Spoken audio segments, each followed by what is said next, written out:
Hey guys, welcome to my kitchen. Another big exciting day in my kitchen. Where are we going? We're gonna go to my Nono's house out in Syracuse off of Briggs Street, downtown Syracuse, New York. And I wanted to share a quick story with you about my grandfather, Antonio Toscano, and he was such a wonderful man. By then, when I was about 19, my Nona, my mother's side, my maternal side, his father, my grandmother had passed away, and I ended up really getting a close relationship with my grandfather, Nono. And he was such a great guy. He ran the Disabled American Veterans in Syracuse, New York.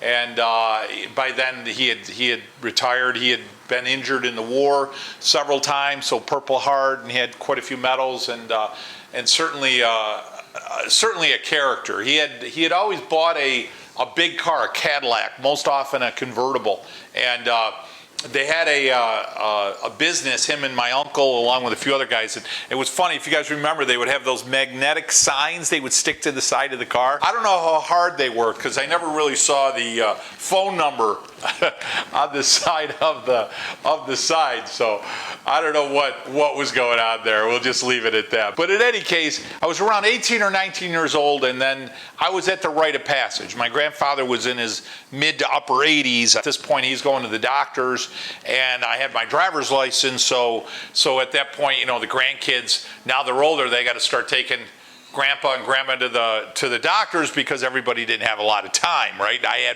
had more time on my hands. So that summer, I took my grandfather Antonio. I took him to the cardiologist. He had some heart problems, some heart challenges. So he wanted me to drive the Cadillac.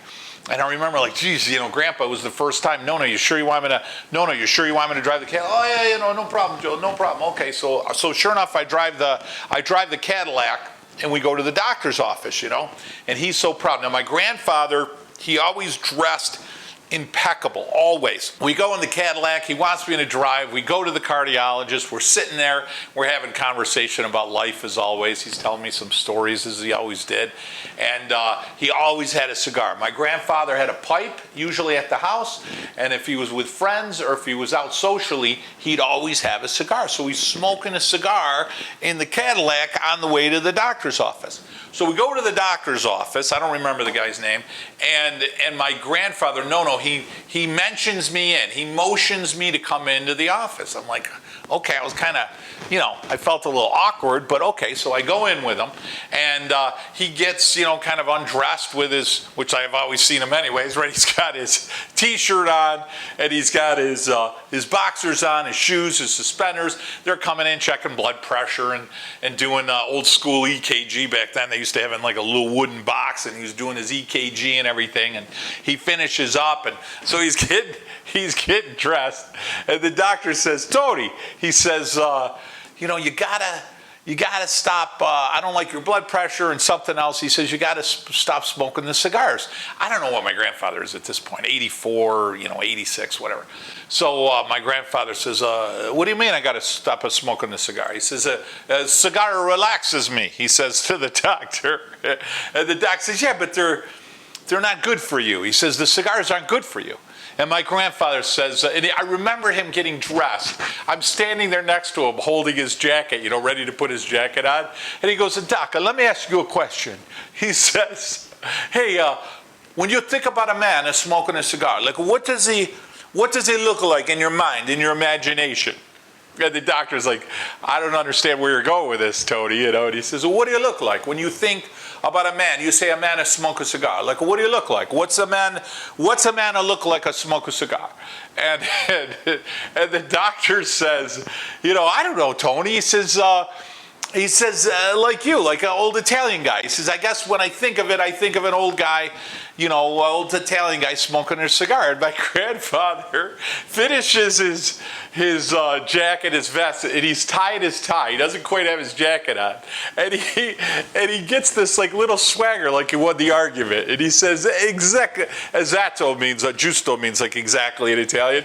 And he goes, esatto. And he goes like this. He motions for me to put his coat on. And he says, how could a cigar be bad for you if everybody is smoking a cigar is an older person? He goes, there'd be no older people smoking a cigar. He says, because all will be dead because the cigars are bad for you. He says, all the people that are smoking the cigar, the older guys. You know why? Because this cigar is good for you. He goes, you know what, Doc? He says, he goes, you know what, the doc, you know what to kill you? Not the cigar, not the drink. He says, all this stuff you guys tell us. He says, you know what to kill you? He goes, a stress to kill you. He goes, a stress to kill you, and it's a stress to make a man that die young. He says, and me, he says, I'm going to live a long time. He says, so he puts his coat on, he puts his jacket on, and then we check out and we go in the car, and he's talking to me about life on the way home. And he says, you know, Joey, he says, you know, the doctor, he goes, people like him, you're going to die a young man. He says, you know why? It's a stress to kill you. He goes, you know, I think about your grandmother, Nicolina her name was, you know, Lena. And he goes, and I think about your grandmother. He says, I go home, I make myself a drink, maybe a glass of wine. He goes, I smoke a cigar, maybe a pipe. He goes, and I relax. He says, you know the doctor? He's a stressed out person. He's going to die a young man. So I remember not too long ago, I was going through some paperwork I had, and he would send me an envelope, and it would have Antonio Toscano, Briggs Street, you know, in the corner, and he'd take a piece of paper. He'd send me a $100 bill, brand new. He'd go to the bank, he'd get a crisp, brand new $100 bill. He'd fold it up in a piece of paper, and he'd put it in the envelope, and he'd send me $100, usually about once a month. He sent me $100 when I was in college, and he was really a wonderful man, and it was a big part of my life, and I'm glad I got a chance to spend some time with him, and certainly I love spending some time with you guys. You know, one of the reasons I do my videos is really twofold. One, I always want you to celebrate your heritage. You know, I come from an Italian-American background, obviously, and that's great, but there's so many other types of ethnicities and different backgrounds. But whatever your heritage is, you know, you should be proud of it, and you should celebrate it. And, you know, I think even more important than that, it's setting some traditions. Whether, you know, for me, I go to my grandfather's, Nono's, I go to his house, I say every Sunday, typically every Sunday or Saturday, and I'd spend some time with him sitting there, whether we watch a football game or do something special. But we would make food and make different types of pasta, and I remember making lentil soup. But whatever you're doing, you know, if you set those traditions and you celebrate your heritage, it certainly brings a lot of joy and love to your life. And I'll tell you what, you're going to pass those traditions on to your other family members. And when you do so, when you pass those traditions on, they'll stay with you for a lifetime. There's no doubt about it. Hey guys, thanks for spending a few minutes with me as I shared a story about my childhood with my grandfather, Tony Toscano. In the meantime, guys, have a great week.